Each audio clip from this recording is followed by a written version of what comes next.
Âgée de maintenant 5 ans, la DS3 a eu droit fin 2014 à un léger restylage qui a essentiellement modifié les feux avant, intégrant désormais une technologie mixte LED Xenon.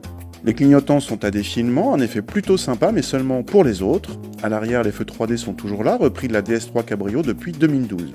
Les autres nouveautés sont invisibles puisque cachées sous le capot. En diesel, la DS3 reçoit des motorisations Blue HDI de 100 et 120 chevaux très sobres, tandis qu'en essence, la principale nouveauté vient des blocs 3 cylindres de 82 et 110 chevaux.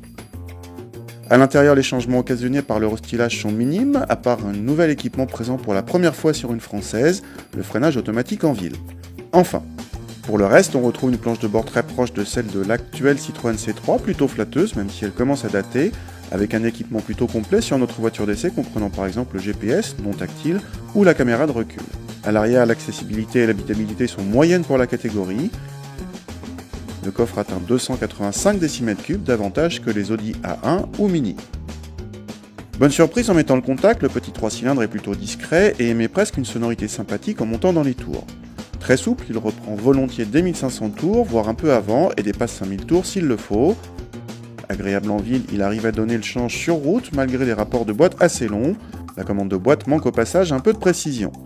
Côté comportement, le restylage n'a pas changé, les réglages fermes qui donnent à cette DS3 des faux airs de Mini. C'est plaisant sur route mais parfois fatigant en ville.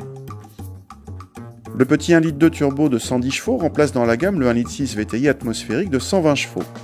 Et le conducteur n'a pas perdu au change avec un moteur beaucoup plus présent à bas régime et, chose étonnante pour un 3 cylindres, une sonorité plus agréable.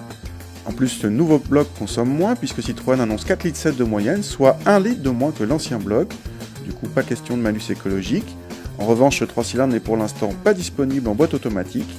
Si vous voulez laisser votre pied gauche au repos, il faudra opter en essence pour le 1,6 litre.